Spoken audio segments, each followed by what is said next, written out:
اللهم صل على محمد وعلى آل محمد كما صليت على إبراهيم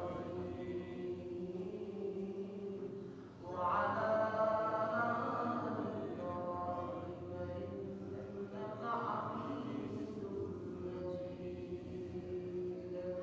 اللهم بارك على محمد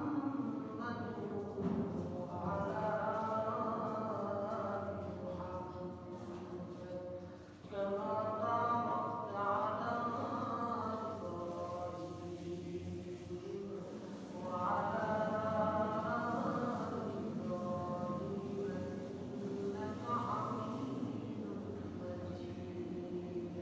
الحمد لله.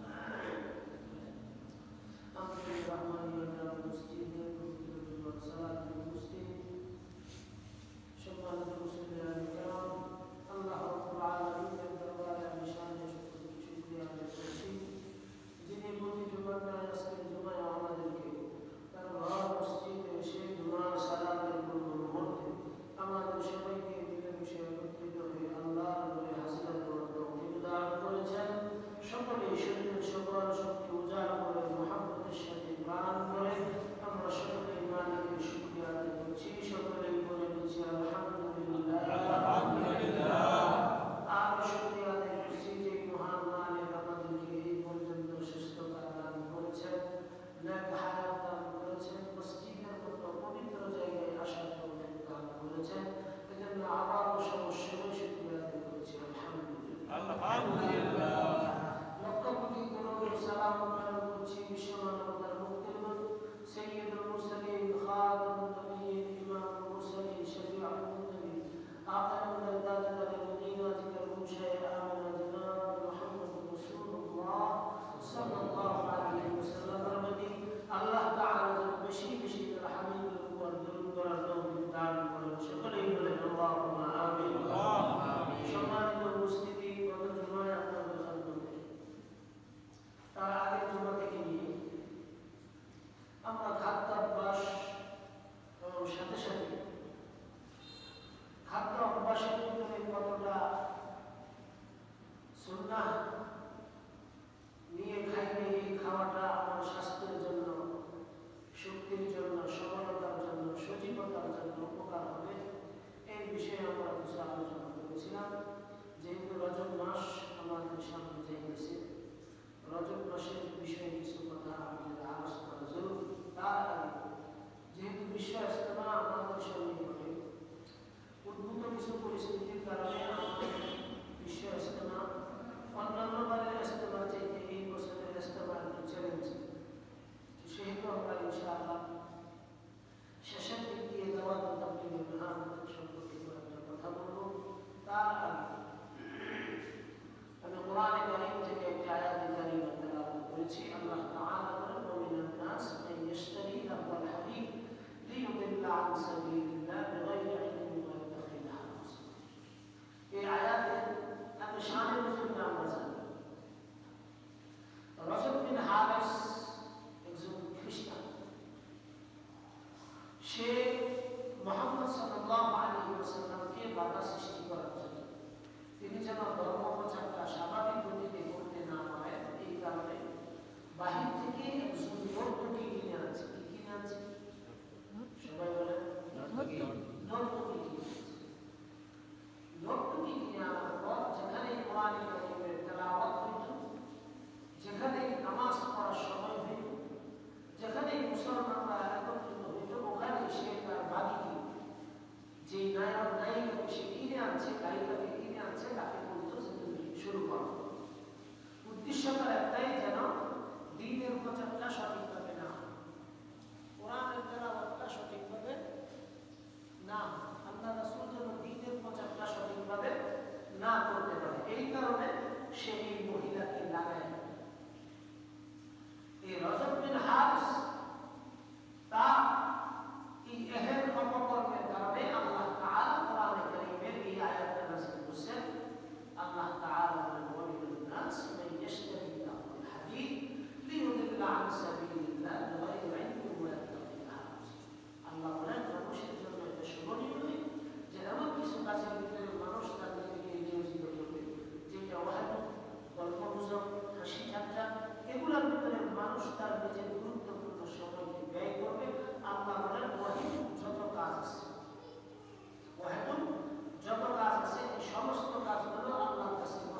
বুঝছেন যে এখানে আল্লাহ তাআলা গান বাদ্যের কথা বলছেন। কিসের কথা বলছেন? গান বাদ্যের কথা বলছেন। এই গান বাদ্য শীতের মৌসুমে যেই রকম ওয়াজের উপদ্রব বাড়ে, ঠিক তদ্রুপ গান বাদ্যেরও উপদ্রব বাড়ে। দুইটার তরিকা, মেসাজ, চিন্তা কোনো অংশেই যে দূরত্ব আছে তা একটা লেভেল। আমরা এটাকে আমরা বললাম দিল্লি কালা লাখ উপর দিয়ে মজাটা হয় ভূমিকা। আমাদের দেশের ওয়াজ মাহফিলের অবস্থা হয়েছে এটা উপরটা লেভেল ধর্মীয় এরিয়া, কিন্তু এখানে ধর্মের কথা এখন খুব কমই হয়, অধর্মের কথাগুলো বেশি। আর যারা গান বাদ্যের আয়োজন করে তারা এটা ঘোষণা দিয়ে আয়োজন করে যে আমরা এটা খারাপই করতেছি।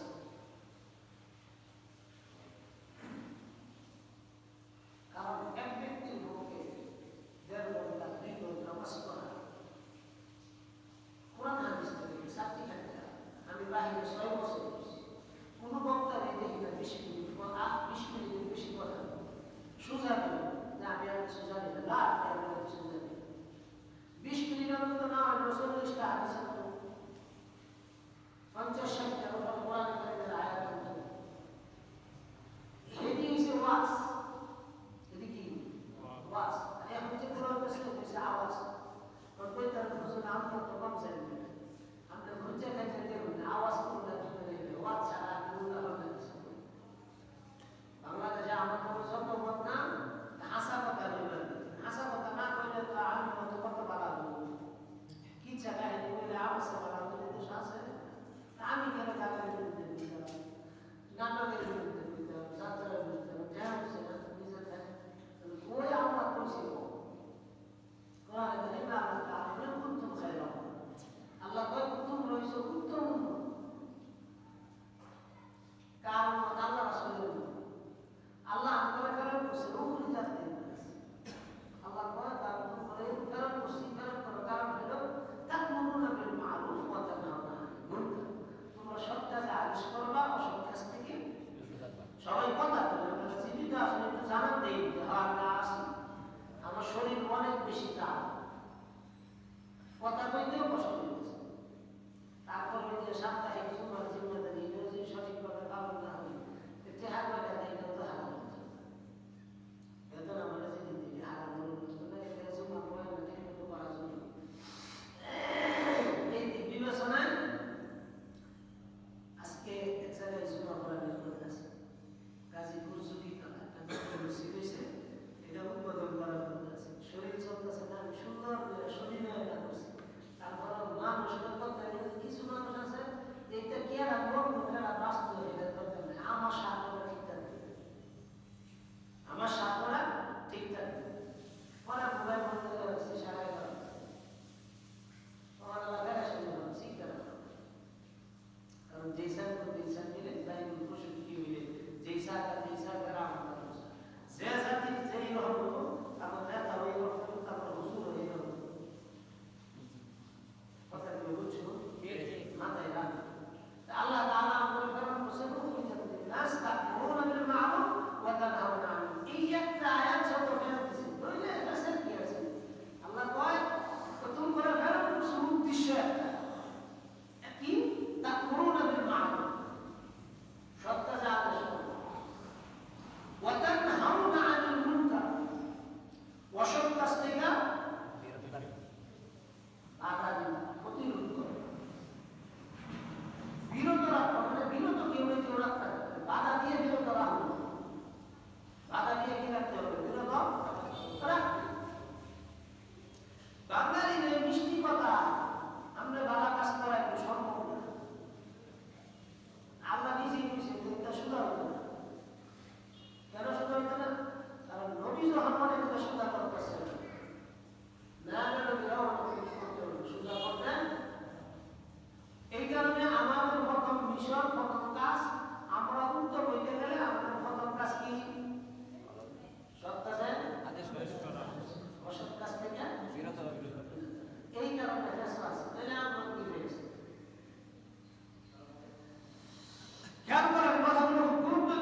ইসলাম কি পাত্তায় পার দায়িত্ব আন্তঃআত্মুল আমানা দায়িত্বটা আমানত। এখন আমরা যারা সাধারণ মানুষ আছে আমরা আপনাদের আপনার উপরে কেউ নাই আপনারা আমানতের প্রশ্ন করার না বিয়া করছে যারা তারা সবার কাছে দোয়া করে, বিয়া করছে যারা তাদের কাছে সবার কিছু কি দোয়া করে। দোয়া কি হবে এটা বলতে বলতে করলে করতে খাচ্ছে না মানুষ তো কিছু আছে আছে না স্বাস্থ্য কি দেয় করে